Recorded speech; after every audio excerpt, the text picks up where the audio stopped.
Hello everyone, this is Dryden001 and I am glowing. That's pretty much the basics here. Um, let's switch over to regular free and get you shown what everything is. Of course, this is an ender farm in disguise. It's a wither farm, wither rose farm. So of course we have our regular enderman farm here. We drop them all the way down to the bottom so that they're, boom, 1 health. It's pretty cut and dry. We have our little guy here that at this moment I'm showing you kind of like how I got it. Basically the process in which it's going in the basically in the corner. We do have some people that occasionally get stuck here, and that's because that's where chunk borders are. There's a bug where he kind of gets confused on the chunk border. Overall, you want this platform in 1 chunk. I do transfer it over to this chunk right here. Just makes it a bit simpler, gets everything going well. And then of course they drop all the way down here, in which we turn off this, and we have this platform. So there's other kinds of styles that people do. I think I looked up and saw someone doing a wither rose farm in a box and stuff like that. And the reason why this one's better is because of a little issue. So I'll show you. Let's go down to this little. So flip this lever, it goes all the way chains, and we have this. And I'll be showing this in the corner pretty soon. If not now, I don't know with editing and how that whole thing goes. Basically, what's going on here is this is actually scooping across and hitting them before it's hitting the actual ground, because it does damage the ground. It's just hard to see how it damages the ground, and so you could get like things broken. So this isn't a perfect fix, because honestly you can't stop it breaking something eventually. I think this might actually completely stop it. I haven't been able to test some adjustments I've made, but basically before it used to hit like this corner block, and after like 6 hours it finally broke these 3 slabs, and that was it. But I haven't had that problem since, so I think this is actually going pretty well. But yeah, we have some endermen falling for some reason, even though that this water is meant to actually push them straight in, well, straight across. But yeah, so the idea is that we have some knockback. They get into the water and they push out. This is just kind of for overflow, and so that they don't take damage for actually being inside and getting pushed on. A lot of interesting things. I don't know why that guy's able. That's actually kind of funny.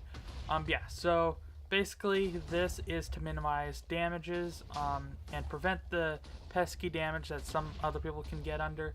Now there's another thing that can happen if you don't have any endermen to shoot at, is which luckily we have a ton of them that are coming down, is he'll randomly shoot out a blue skull that will basically blow up anything it touches without any remorse. Luckily these little black skulls deal little to no damage to the blocks around it, because its knockback is just very minuscule. Well, knockoff damage or fall off damage actually. So since we have it directly hitting this and not hitting the platform, this should prevent this from breaking.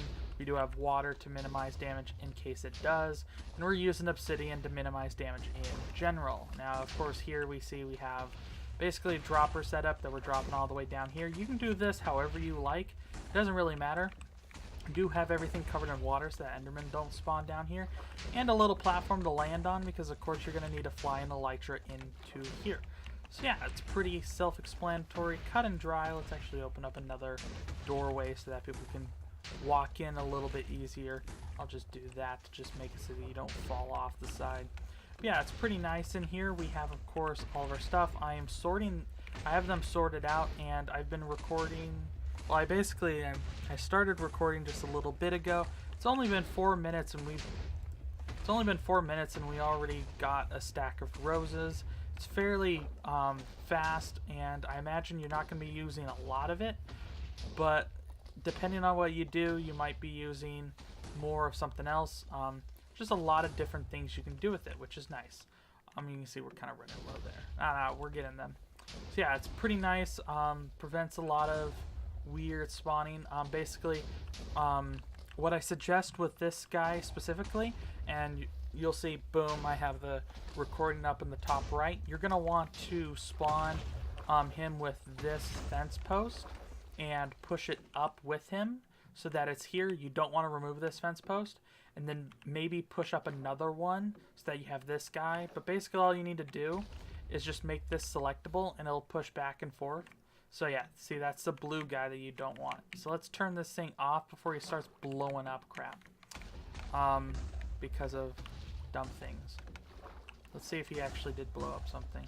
No, he didn't. Basically you want to keep this a consistent flow, which will pretty much always happen unless you get basically above the... That's the thing, is you want this off while you're working on it, because when you're away from this platform, the spawns kind of drop down. See, now the spawn's kicked up because of that. So yeah, staying below is great.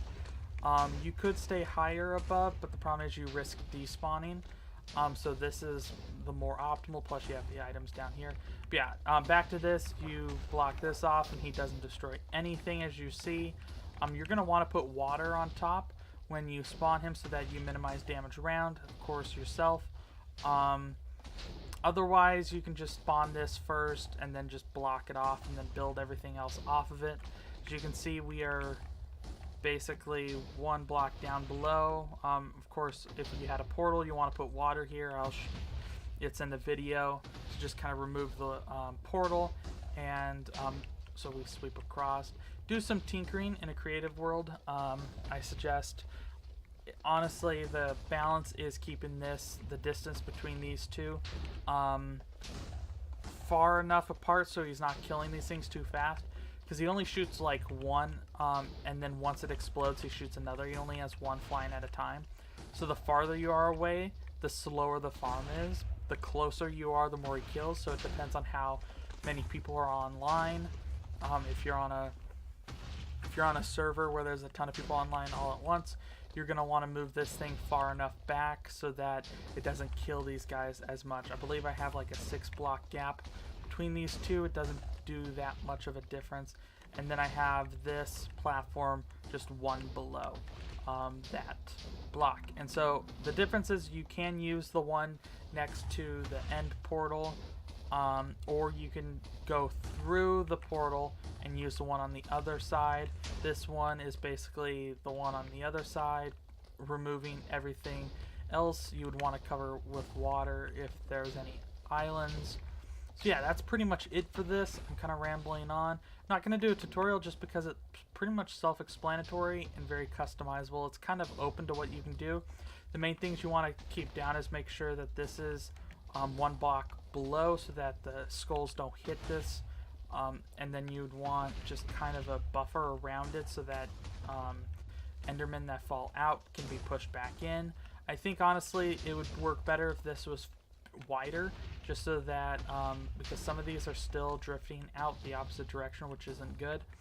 And then you want to turn off device for it so that you can work on it, and of course you can add an item sorter if you want. Otherwise you don't really have to. It's pretty self-explanatory. So yeah, that's going to be it for me today. Thank you for watching. Please like, subscribe, comment, and remember, as always, arrivederci, sayonara, have a nice day. Bye.